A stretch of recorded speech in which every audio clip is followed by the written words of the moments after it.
Okay, start करते हैं polity. और पॉलिटी में हम लोग प्रेसिडेंशियल पावर के बारे में पढ़ रहे थे। कल हम लोगों ने 5 तरीके के प्रेसिडेंशियल पावर पढ़ लिए थे, है ना। हमने देखा था कि प्रेसिडेंट के पास कई सारी तरह की अलग अलग शक्तियां होती हैं। जैसे मैं यहाँ लिख देता हूँ एक बार, प्रेसिडेंशियल पावर।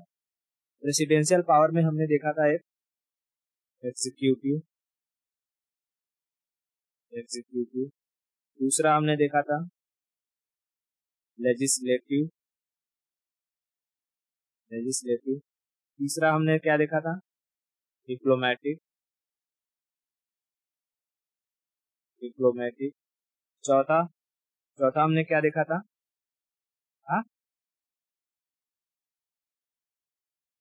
एजुकेशनल। फिर हमने देखा था फाइनेंशियल। उसके बाद और भी शक्तियां हैं जो आज हम लोग देखेंगे। जैसे उनके पास कुछ पावर होते हैं, जैसे जुडिशियल पावर होता है, ठीक है, जुडिशियल पावर होती है। फिर कुछ शक्तियां होती हैं स्पेशल पावर होता है। कुछ होती हैं जिसे हम इमरजेंसी कहते हैं, इमरजेंसी पावर। कुछ होता है जिसे हम डिस्क्रिशनरी कहते हैं, यानी कि उनकी विवेकाधिकार शक्ति, डिस्क्रिशनरी पावर,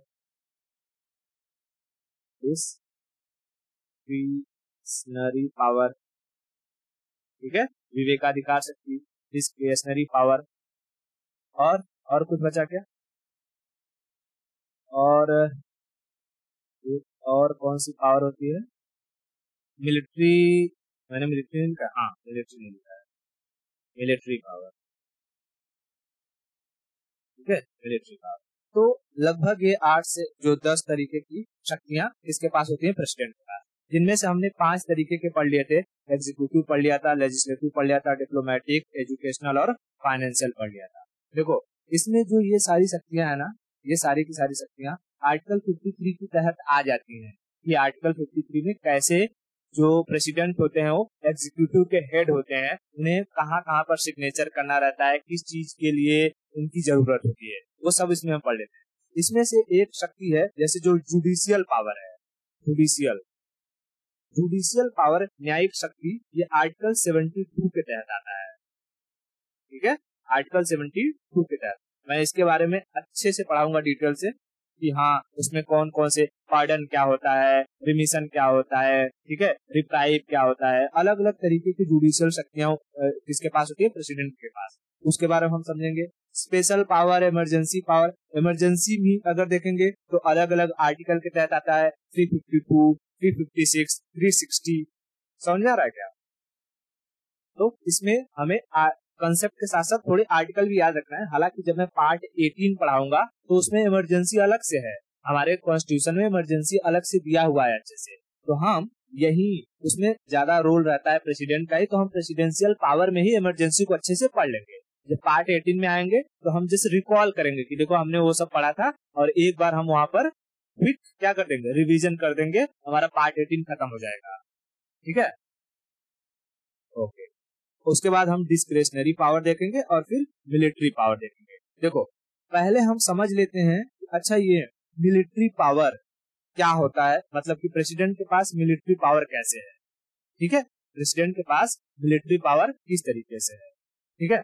देखो जैसे अगर हम भारत में देखते हैं, भारत में हमारे पास मिलिट्री में 3 है। मिलिट्री में क्या क्या आती है, एक आर्मी, नेवी,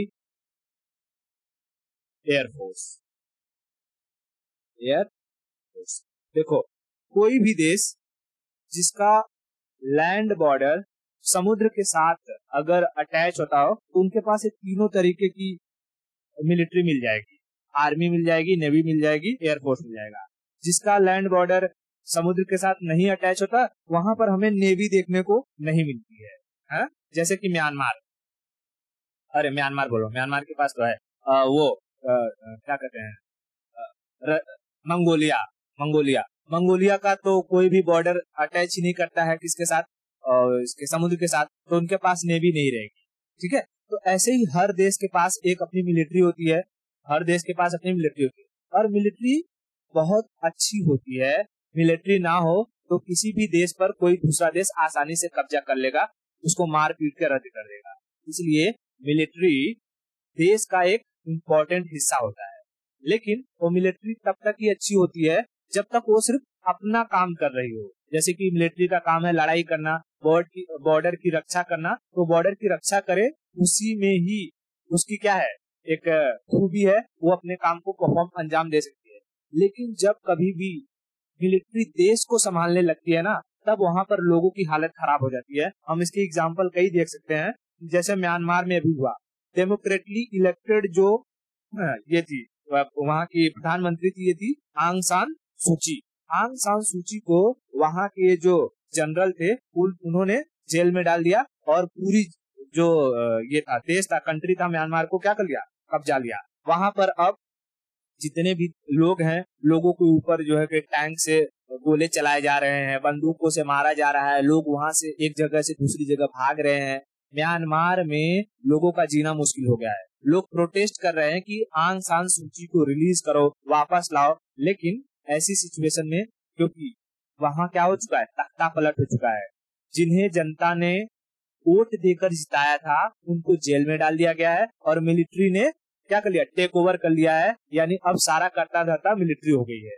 तो मिलिट्री में तो एक ही रूल होता है, जब भी किसी देश में मिलिट्री रूल आता है ना, तो वो हमेशा मार धाड़ के बारे में सोचती है, क्योंकि उन्हें बनाया ही किस लिए गया है, मार धाड़ करने के लिए। तो उनके दिमाग में एक ही चीज चलते रहता है कि हम अपना जो भी नियम कानून है वो पूरी जनता पर थोपे। समझ में आ रहा है क्या? और नॉर्मल इंसान मिलिट्री रूल को सह नहीं सकता है ना। अगर हमारे घर में मिलिट्री जैसा बर्ताव होने लगे तो क्या हम रह पाएंगे? नहीं। मिलिट्री की जगह पर मिलिट्री जैसा बर्ताव हो तो लोग सह लेते हैं, कोई दिक्कत नहीं, क्योंकि उन्हें ट्रेनिंग दी जाती है। लेकिन आम जनता को अगर तुम चाहोगे कि वो तुम्हारे हिसाब से रहने लगे, मिलिट्री के रूल के हिसाब से चले, तो बहुत ही प्रॉब्लम होती है। इसलिए ऐसे बहुत सारे देश हैं जहाँ पर मिलिट्री क्या कर देती है, कूप कर देती है, तख्ता पलट कर देती है, और अपने ही इलेक्टेड जो मेंबर्स होते हैं उन्हें हटा देती है।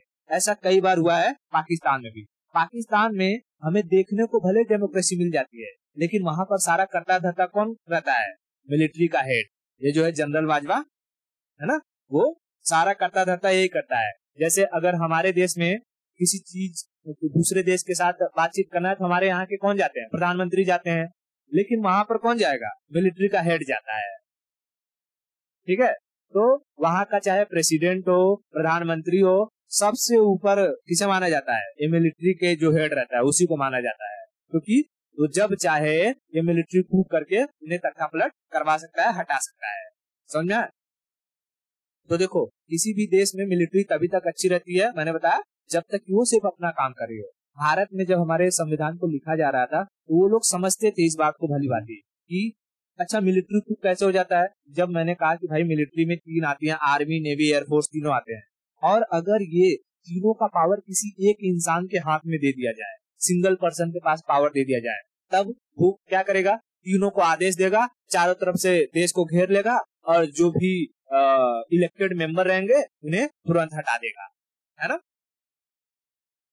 इसीलिए हमारे देश के जो कॉन्स्टिट्यूशन लिखने वाले थे उन्होंने इस बात को समझा, और उन्होंने कहा कि आर्मी, नेवी, एयरफोर्स को कभी भी कोई एक ऐसा मंच मत दो, एक ऐसा प्लेटफॉर्म मत दो जहां पर वो लोग एक हो जाए और एक होके हमारे देश में कूप कर सके। इसलिए हम देखते हैं कि आर्मी को अगर कोई हेल्प चाहिए नेवी से, तो पहले उन्हें कांटेक्ट करना पड़ता है। नेवी तब तक हेल्प नहीं करेगी जब तक डिफेंस मिनिस्ट्री उन्हें आदेश नहीं देगी।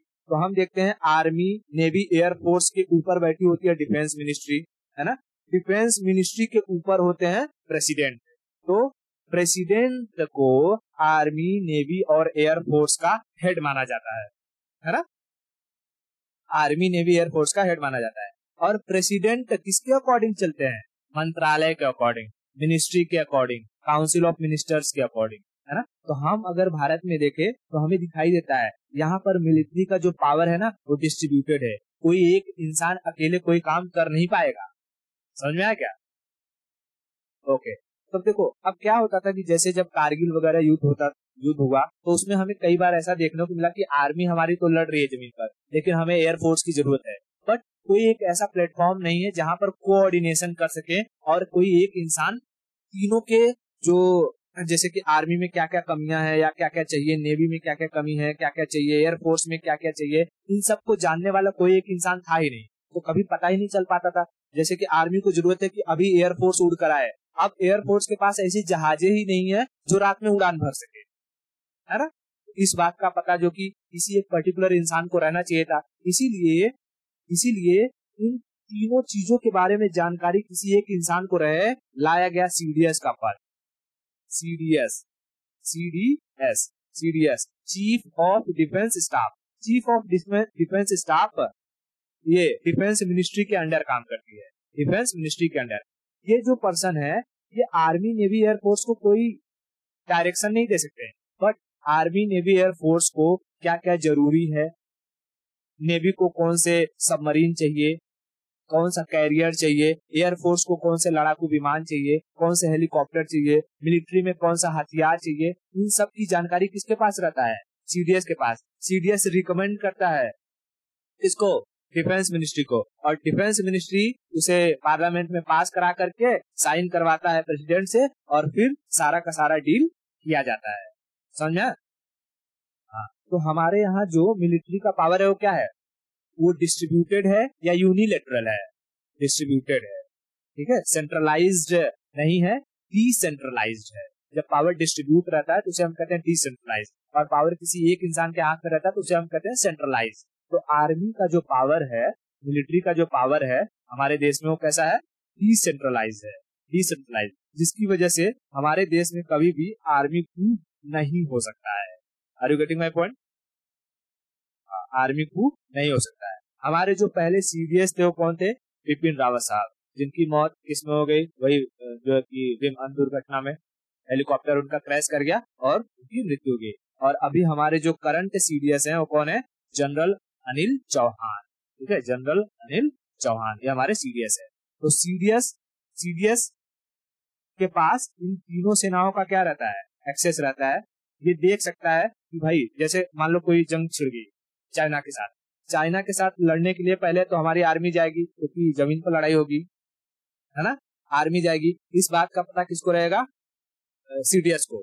सीडीएस को इस बात का पता है कि लड़ाई छिड़ चुकी है, और सीडीएस वहां से गाइड करेंगे नेवी, एक काम करो नीचे से ब्लॉकेज लगाना शुरू करो इधर से, ताकि उसकी जो सबमरीन वगैरह है वो ना है। उसके बाद एयरफोर्स को गाइड करेंगे कि एयरफोर्स एक काम करो, देखो आर्मी को क्या ऊपर हवाई फायरिंग की जरूरत है क्या, उन्हें जो है कि कोई सामान घट रहा है क्या, जैसे खाने पीने का अगर कहीं ये सामान की कमी हो रही है तो वहां पर ले जाकर डिप्लॉय करो। हर एक चीजों की जो सलाह है कौन देंगे, ये सीडीएस देंगे। लेकिन सीडीएस को भी परमिशन किससे लेनी पड़ेगी, ये डिफेंस मिनिस्ट्री से, है ना, कि अब डायरेक्ट डिफेंस मिनिस्ट्री से मतलब कि सीधा यही पर्सन है जो तीनों को परमिशन लेकर के दे देगा। नहीं तो ऐसी सिचुएशन में क्या होता, जैसे आर्मी को कोई नीड रहती, आर्मी को एयरफोर्स की जरूरत है तो पहले आर्मी एयरफोर्स से कांटेक्ट करे, फिर एयरफोर्स डिफेंस मिनिस्ट्री से कांटेक्ट करेगी, डिफेंस मिनिस्ट्री प्रेसिडेंट से कांटेक्ट करेंगे, उसके बाद होता था। लेकिन अब आर्मी नेवी एयरफोर्स तीनों में क्या कमियां हैं सीधा पता है किसको, सीडीएस से। सीडीएस सीधा बात कर लेंगे डिफेंस मिनिस्ट्री से, डिफेंस मिनिस्ट्री सीधा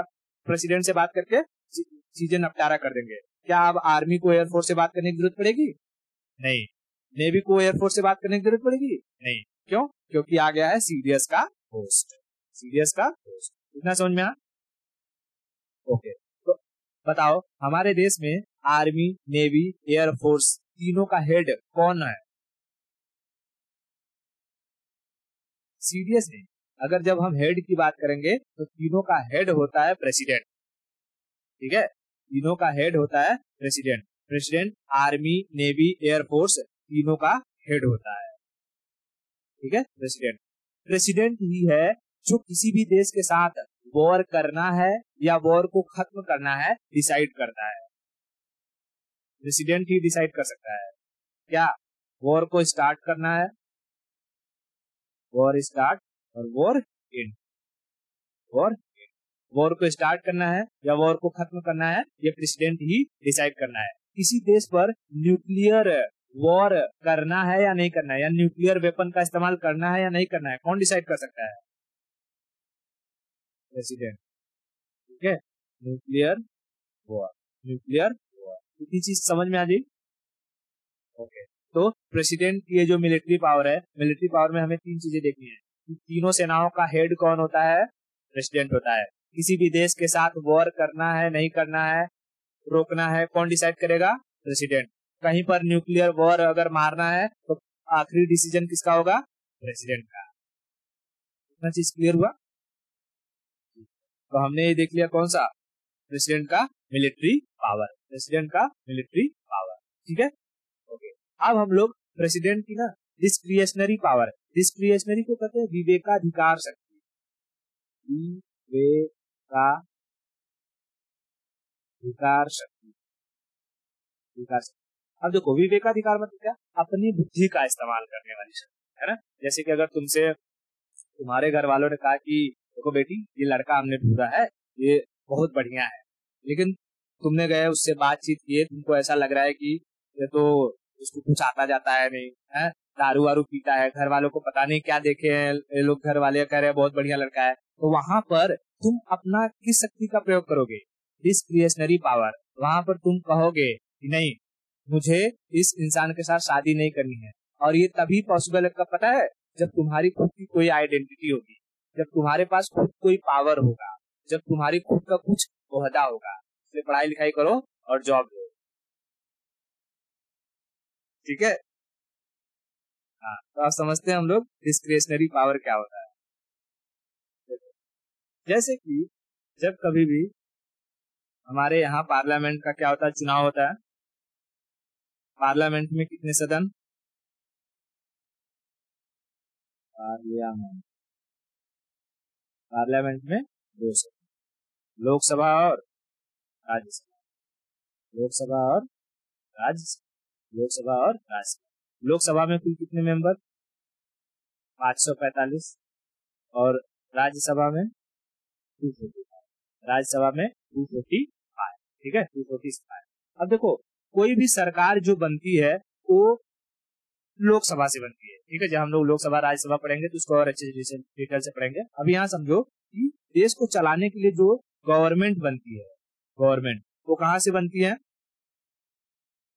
लोकसभा से। ठीक है, लोकसभा से। क्यों? क्योंकि यहाँ पर मेंबर अधिक हैं, मेंबर अधिक हैं, है ना। तो जिसके पास ज्यादा मेंबर होंगे वही सरकार बनाती है, और सरकार बनाने के लिए हमें 50% मेंबर्स की जरूरत होती है। लगभग 273 वोट अगर किसी के पास रहेगा किसी के फेवर में, तो उसकी गवर्नमेंट बन जाएगी। ठीक है, उसकी गवर्नमेंट बन जाएगी। तो देखो, मान लो कि लोकसभा का इलेक्शन हुआ, लोकसभा का इलेक्शन हुआ, और उसके बाद उसमें कई पार्टियां खड़ी हुई, ए, बी, सी, डी, ये मैं 4 पार्टी रखता हूँ। ये 4 पार्टियां खड़ी हुई।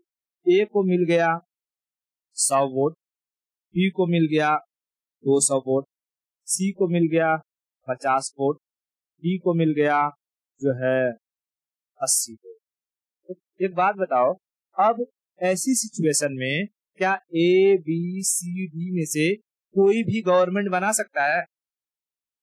नहीं। गवर्नमेंट बनाने के लिए कम से कम कितने वोट चाहिए? 273। क्योंकि इन चारों के पास, किसी के पास भी 273 वोट है नहीं, तो कोई भी गवर्नमेंट बना नहीं सकता है। अब यहाँ पर आएंगे प्रेसिडेंट साहब, और प्रेसिडेंट ना गवर्नमेंट बनाने के लिए मतलब कि एक प्राइम मिनिस्टर को घोषित करना पड़ेगा कि भाई प्राइम मिनिस्टर रहेगी और उसी के अंडर सारी मिनिस्ट्री चलेगी।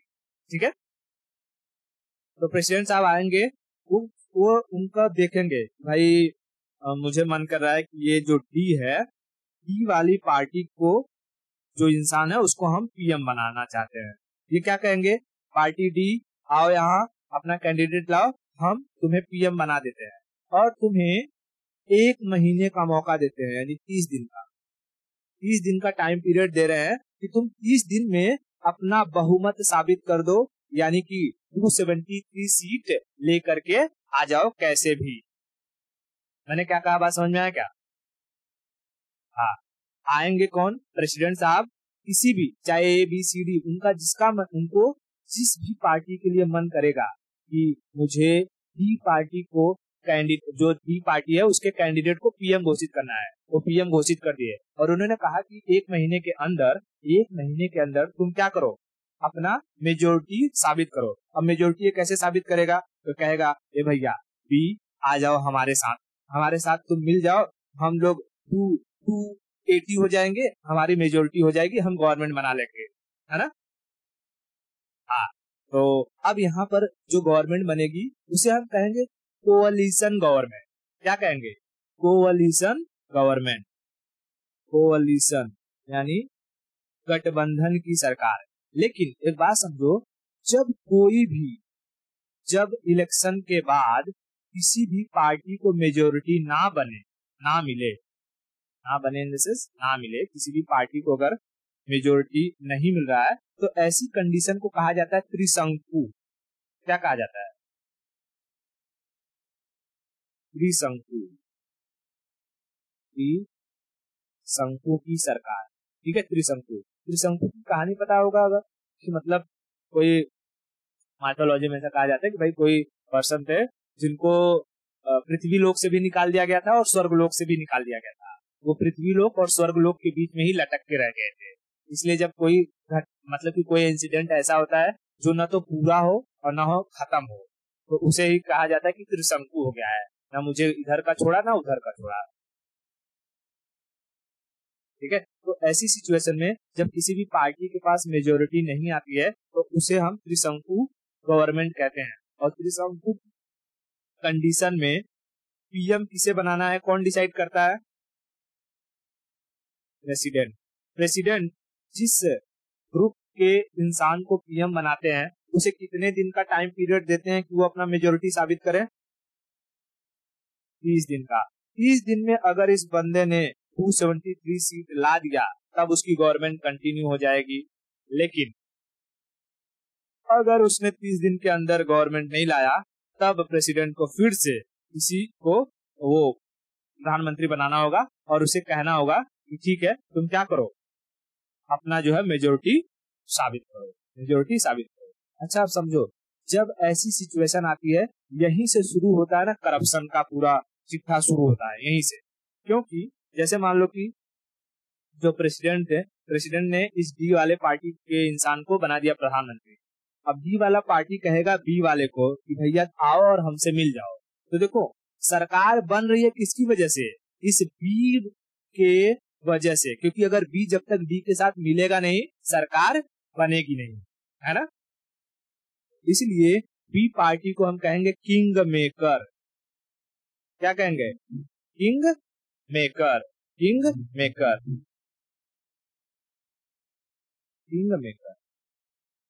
सो ये जो पार्टी जिसकी वजह से सरकार बन रही है उन्हें हम कहते हैं किंग मेकर। और एक किंग मेकर कहेगा कि हमें ये पोस्ट दो तब हम तुम्हारे साथ आएंगे। ठीक है, और यहीं पर जब कभी भी कोalition की गवर्नमेंट बनती है ना, तब जो गवर्नमेंट किसी के साथ जुड़ करके बनी है जैसे बी पार्टी, इसके पार्टी वाले खूब दबा के करप्शन करते हैं। क्यों, जब करप्शन करे जिसकी पार्टी के साथ मिल करके बनाया गया है, जैसे बी है, बी वाला डी के साथ मिलके बनाया है, तो बी वाले पार्टी के लोग खूब करप्शन करेंगे। पता है क्यों, क्योंकि पार्टी बी के द्वारा मिलके बनी है लेकिन नाम होगा किसका, डी वाले का। तो करप्शन अगर करेंगे ये लोग तो नाम किसका खराब होगा, डी वाले का। और बाद में इन लोग को पता है कि भैया मेरे पास 200 सीटें हैं, डी वाले के साथ अगर गठबंधन टूटेगा तो मैं किसी और के साथ बना लूंगा।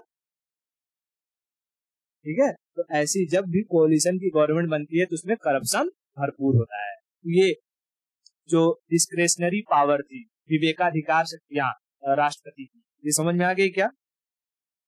इसमें क्या करते हैं राष्ट्रपति, किसी भी पार्टी के मेंबर को प्रधानमंत्री घोषित कर सकते हैं। कितने दिन का मौका देते हैं, 30 दिन का, वो क्या कर सके, मेजोरिटी साबित कर सके। इतना चीज क्लियर है। ठीक है, देखो हमने क्या कर लिया, ये भी समझ लिया कि डिस्क्रेशनरी। अब हम यहाँ समझ लेते हैं स्पेशल पावर के बारे में। ठीक है, प्रेसिडेंट की स्पेशल पावर के पास, देखो प्रेसिडेंट के पास ना कुछ स्पेशल पावर होते हैं जिसमें प्रेसिडेंट अपने ऊपर लगाए गए किसी भी क्राइम को माफ कर सकते हैं। अगर प्रेसिडेंट अपने पोस्ट पर है, ठीक है, प्रेसिडेंट अपने पोस्ट पर है और तुमने उनके ऊपर कोई मुकदमा कर दिया और सुप्रीम कोर्ट ने या किसी भी कोर्ट ने उन्हें सजा सुना दी, वो उस सजा को क्या कर सकते हैं, माफ कर सकते हैं। मैं लिखता हूँ special power, special power article 72, ठीक है, आर्टिकल 72 स्पेशल पावर में ही आता है। और इसी के अंदर तुम्हारा वो जो, क्योंकि न्यायिक शक्तियां है ना, जुडिशियल पावर भी आ जाएंगी इसी के अंदर, जुडिशियल पावर भी आ जाएगा स्पेशल पावर के अंदर। देखो आर्टिकल 72 में कहता है कि हम प्रेसिडेंट को अरेस्ट नहीं कर सकते, अरेस्ट नहीं कर सकते हैं। कब? जब तक वो अपने पोस्ट पर हैं तब तक हम अरेस्ट नहीं कर सकते हैं। उनके ऊपर कोई भी क्रिमिनल केस नहीं चला सकते हैं। जैसे प्रेसिडेंट ने किसी का मर्डर कर दिया, तो हम उनके मर्डर का केस उनके ऊपर नहीं चला सकते हैं। क्रिमिनल केस नहीं चला सकते हैं, ठीक है। उनके ऊपर सिविल मुकदमा चलाया जा सकता है, सिविल केस। जैसे कि प्रेसिडेंट ने किसी का खेत हड़प लिया, तो वो खेती का मुकदमा क्या है, सिविल केस है, उनके ऊपर वो चलाया जा सकता है। किसी का 10 लाख रुपया चोरी कर लिया, वो मुकदमा चलाया जा सकता है। तो सिविल केसेस प्रेसिडेंट के ऊपर चलाए जा सकते हैं जब तक वो अपने पोस्ट पर है तब तक, लेकिन उनके ऊपर हम कोई भी क्रिमिनल केस नहीं चला सकते हैं। कब तक? जब तक वो अपने पोस्ट पर रहेंगे। जैसे ही वो पोस्ट से खाली होंगे, उनके ऊपर जितना भी केस ठोकना है ठोक दो, ठीक है। अच्छा, ये स्पेशल पावर में हम क्यों रखते हैं इसको? क्योंकि इनके पास आर्टिकल 72 जो है जुडिशियल पावर में एक जुडिशियल पावर आर्टिकल 72 में एक शक्ति है कि वो किसी के भी जो है क्या कहते हैं, क्राइम को माफ कर सकते हैं। क्राइम को क्या कर सकते हैं? माफ कर सकते हैं, यानी पार्डन। क्राइम को माफ कर सकते हैं, पार्डन कर सकते हैं। ये आर्टिकल 72 में लिखा हुआ है। तो अगर वो किसी भी इंसान के क्राइम को माफ कर सकते हैं, तो भाई इनके ऊपर अगर कोई क्रिमिनल केस चलेगा तो ये भी अपने ही जो है क्राइम को क्या कर लेंगे, माफ कर लेंगे। तुम जैसे कि किसी सुप्रीम कोर्ट ने इनको कह दिया कि प्रेसिडेंट को फांसी दे दो, प्रेसिडेंट कहेंगे फांसी दे दोगे? आर्टिकल 72, मैं अपनी फांसी की सजा माफ करता हूँ, ठीक है, अपनी फांसी की सजा माफ करता हूँ। और फिर वही पर्चा लेकर के सुप्रीम कोर्ट के सामने घूमेंगे, सुप्रीम कोर्ट ये देखो माफ कर दिया, ठीक है। तो इसीलिए जब तक प्रेसिडेंट अपने पोस्ट पर बने रहते हैं तब तक हम उन्हें पर कोई भी क्रिमिनल केस नहीं चला सकते हैं। Are you getting my point? Okay, ठीक है। तो हमने इसमें क्या क्या देख लिया? हमने देख लिया मिलिट्री पावर क्या क्या थी, डिस्क्रिशनरी पावर क्या क्या थी, और स्पेशल पावर में यही चीजें याद रखना कि हम उन्हें अरेस्ट नहीं कर सकते हैं, क्रिमिनल केस नहीं चला सकते हैं, फौजदारी से रिलेटेड मुकदमा नहीं चला सकते, फौजदारी उसी को कहते हैं, क्रिमिनल कोई, और जो है ये क्या कहते हैं, सिविल केस को हम लोग चला सकते हैं, ठीक है, सिविल केस चला सकते हैं, पैसे से रिलेटेड मुकदमा चलाया जा सकता है। अच्छा, अगर कोई पूछेगा कि क्यों हम उन्हें अरेस्ट नहीं कर सकते हैं या क्रिमिनल केस नहीं चला सकते हैं, तो उन्हें याद दिला देना आर्टिकल 72 जुडिशियल पावर के तहत उनके पास यह शक्ति है कि वो किसी के भी सजा को माफ कर सकते हैं। इसलिए जब उन्हें सजा दी जाएगी तो अपनी सजा को खुद माफ कर लेंगे, ठीक है। इतना चीज क्लियर है?